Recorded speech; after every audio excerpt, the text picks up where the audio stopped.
So, you know, this might be the way. If it's not banned, accordion might be the optimal fighting game controller. There has been a heated debate about controllers in the FGC. You know, you got your traditional arcade sticks, and then you have pads for consoles, and now you have the new hitboxes / leverless controllers, or all button controllers. And it's all been like a very serious conversation about the legality of those controllers, you know, whether or not they should be considered cheating. And I've definitely given my fair share of takes on that topic, but today I want to make a more fun video and go over the coolest, most interesting controllers that have ever been used to play a fighting game, and some of them have been used in tournament and been used to beat some top players in tournaments. So I've collected a bunch of the most interesting controllers that I could find in fighting games, and we're going to go from least wild to most wild, ending with this monstrosity of a controller, which is basically a pizza box with 30 buttons on it, which this guy Anklegator has made and titled it the optimal Potemkin controller. But before we get into this, I guess, analysis of controllers, I want you guys to hit the like and subscribe buttons down below if you're not subscribed already, because it helps the channel out a lot, and 70% of you are actually not subscribed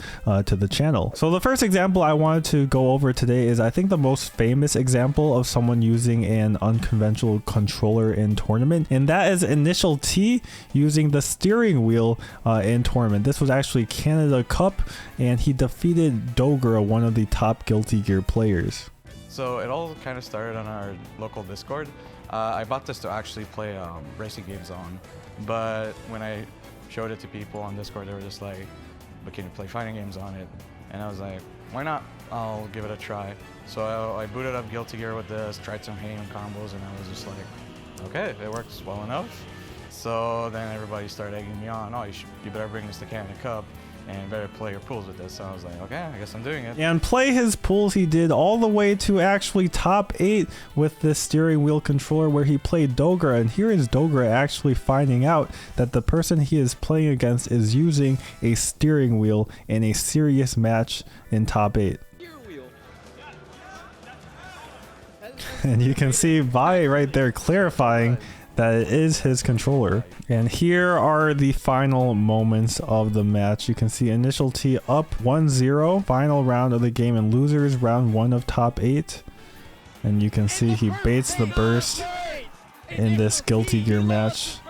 Dogra, you know, very humble, gracious in defeat, pop off from Initial T. But yeah, the reason this is, I guess, the least wild controller on this list is because he just uses the steering wheel as a regular pad. He doesn't actually do any steering with it, as he's explaining right here. Basically, he's just using the D-pad and the buttons just like a regular pad, and not doing any steering. If you guys are interested though in a steering wheel fighting game challenge, I did actually try to play Street Fighter V with the steering wheel and try to get diamond in Street Fighter V, where I made a rule that I could only, if I wanted to move, I would have to do it with the steering wheel. And you can see the right and left movements in the wheel in the bottom middle there signify when I'm moving left and right. So along the same lines of wacky controllers that are kind of just traditional pads, we have this tweet from Big Bird. This wasn't him using the chainsaw controller, but I guess someone that he just saw and he wanted to take a quick picture of it. You sit down to play and you see your opponent pulls a chainsaw as his controller. What you doing? And to be honest, I would be a little bit scared of this chainsaw, not gonna lie. Of course, when you see the buttons on it, maybe you're a little bit less scared since you realize it's not a real chainsaw. But imagine trying to take this through TSA at the airport. People already have trouble bringing arcade sticks and like hitboxes through TSA at an airport. So I can only imagine what an actual chainsaw looking controller would do. Like I would be very scared if I put this in my backpack and then I was stopped and they're like, what is this doing in your backpack? And you had to try and explain that you were trying to go to a fighting game tournament and play using that chainsaw. Like I feel like that excuse might not work out for you. Here's another one along the same line. He has a Final Fantasy sword, as his controller. It's actually just an arcade stick, but for some reason it's in the shape of a sword. And he said, are you sure you want the player 2 side? Because obviously it is stabbing the man in player 2 currently. So yeah, obviously this isn't really weird to compete with because it's actually just an arcade stick, but it is a good way if you want the player 2 side to kind of guarantee it. For some reason this player in the player 2 side was not too bothered by it, but I definitely would just take the player 1 side if I were playing against this man using this controller. This one is slightly more wild. I say only slightly because it still is just a joystick with some buttons that he is using on his Guitar Hero controller, but the fact that he is actually standing up while using it makes it, I think, a little bit more impressive, because I feel like it'd be hard to move your joystick while you are standing up. And this guy's actually been doing this for quite a long time in a variety of games. So here he is at Evo in Tekken 7, playing on the Guitar Hero controller. You know, it looks like just standard play.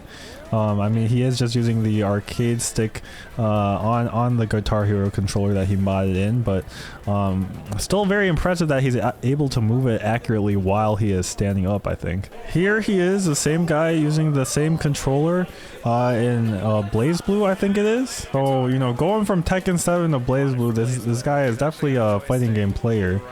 He plays a lot of things. So those two clips were from, I think, 2019, and then here was actually this past Evo 22 in Melty Blood. So he's been doing this for a while, kind of a veteran at this point. Okay, now we're starting to get to the more wild territory, because what is this controller that this guy is practicing combos on right here? It's essentially a big hitbox. You know, it has 9 buttons, it looks like, but it's not very clear what buttons do what, and somehow he is able to pull off a RAM combo in Guilty Gear Strive.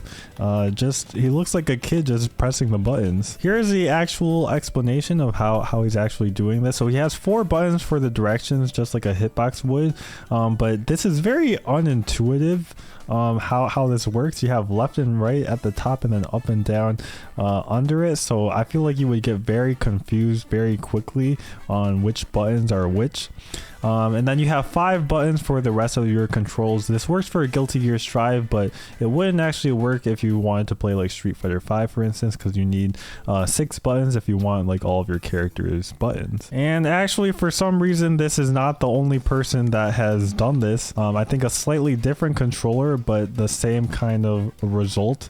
This guy was using the Project Diva controller to great effect, I think, playing it looks like an online ranked match. Now here is where we start getting really creative, because this guy has actually created this controller himself. He actually linked, I guess, his code and how he actually modded his controller to do this with like how everything works. But essentially he has a Wii Nunchuk and a gun controller from some other type of game, and he has modded it so that when you want to do the Happy Chaos gunshot, you pull the trigger, which I think is super cool. And I feel like if you were playing against him in a tournament, you would be super scared, because he has essentially become Happy Chaos, and people were scared of Happy Chaos before players started playing with a gun. So imagine when you pull up with a gun to a tournament. And again, this would be a little bit rough to get through TSA, I think. But yeah, I'm a big fan of how for the gunshots you actually pull the trigger. I think that's really cool. This one also pretty wild. He has a DJ turntable that he has turned into a controller to do the full Daigo Evo Moment 37 parry, which already by itself on a normal controller is pretty hard, but you know, on this would be significantly harder, I think. Basically, I think moving the turntable is each forward input, and then doing the actual move. I think this is down, forward, down, forward, and then maybe this one is kick. Not completely sure, but the turntable being forward is, I guess, the most important part. And I don't think you could actually play a real match like this if the turntable all it does is press forward. But for this trial, it definitely works out.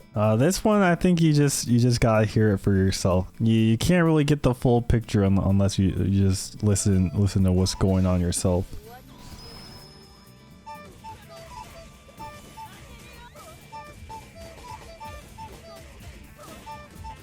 And the loop's kind of catchy actually. He's playing on a recorder, doing a 50 hit Juri feng shui engine combo in I guess Omega mode Street Fighter 4, so you can get like extra hits from this combo. And basically the way it's working is he's assigned like a command to each note that he plays on the recorder.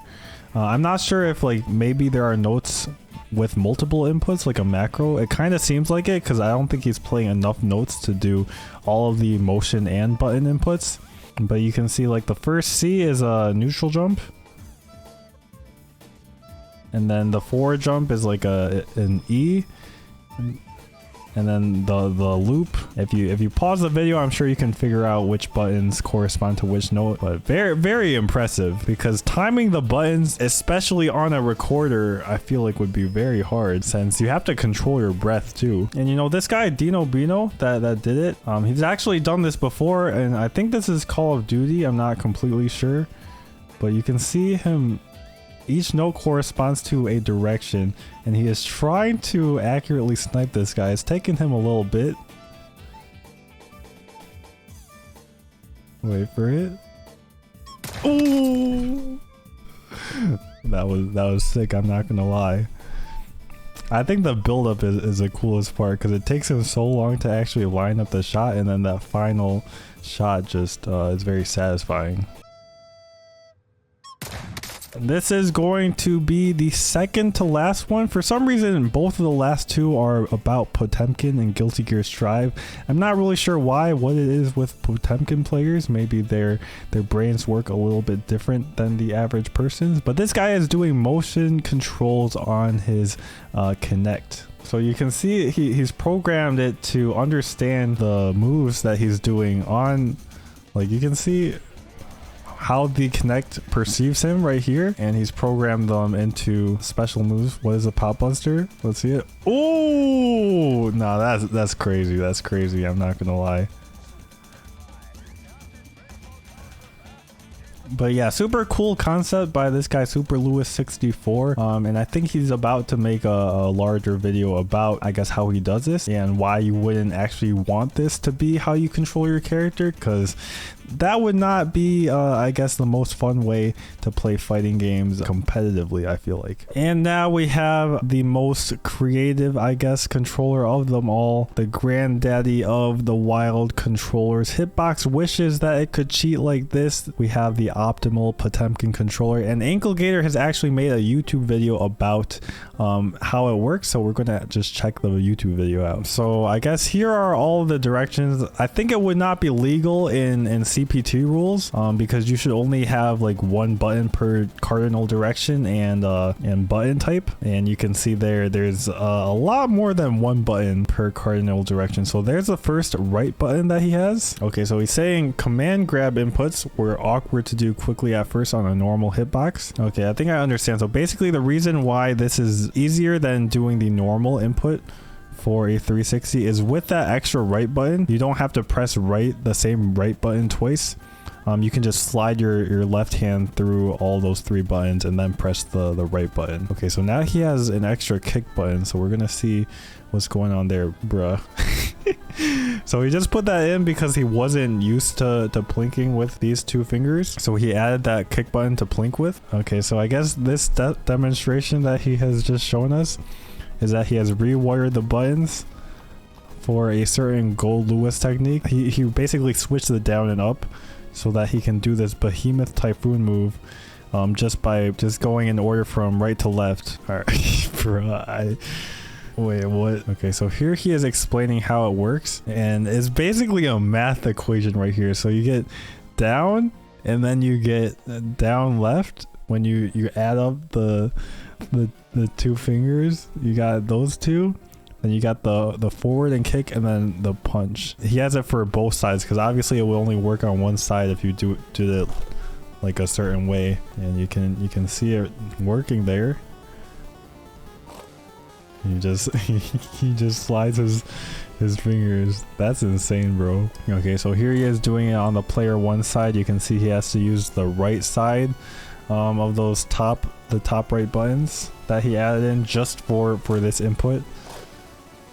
That's actually insane. I thought like each roll was gonna be for like a certain move, but the only ones that he really has a designated roll for is that specific move to get the Kara version of it so he gets better combos. Okay, so originally it was to increase the space so he would be more comfortable. I like the drawing. It is a very small space in Hitbox. I was interested on if you could do a manual macro as a proof of concept, and that's what the slide thing is basically, is a macro. This is legal, but your TO might still say no. If it starts a debate on the legality of controllers and we get some universal ruling, then I'll be happy. So he's just doing this to get the conversation going, because I feel like this should definitely be banned. Is this a pizza box? No, it's a strawberry box. Okay, I mean, I definitely thought it was a pizza box at first, but I didn't see the word pizza on it anywhere. How durable is it? I assume it's pretty durable. I like the demonstration. This video is so cool because he doesn't talk at all in it. It's just like a music video with text. What do the internals look like? I've seen the picture of this. That's crazy. Imagine taking that to TSA. What? Oh man, I don't know how hardware works well enough to be able to do this. That's very impressive. How much did it cost? All right, so obviously the majority of the buttons, 43 24mm buttons, a rocker switch for SOCD. I'm guessing that's how the SOCD cleaning is actually used, with this switch thing, if you press left and right at the same time. And obviously you need the strawberry box, which is free. And it adds up to $300, which is not much more than the standard Hitbox. Here is his ending cutscene. Peak FGC controller and accordion that he has actually created a demo for. I don't know how many buttons that is quite a bunch.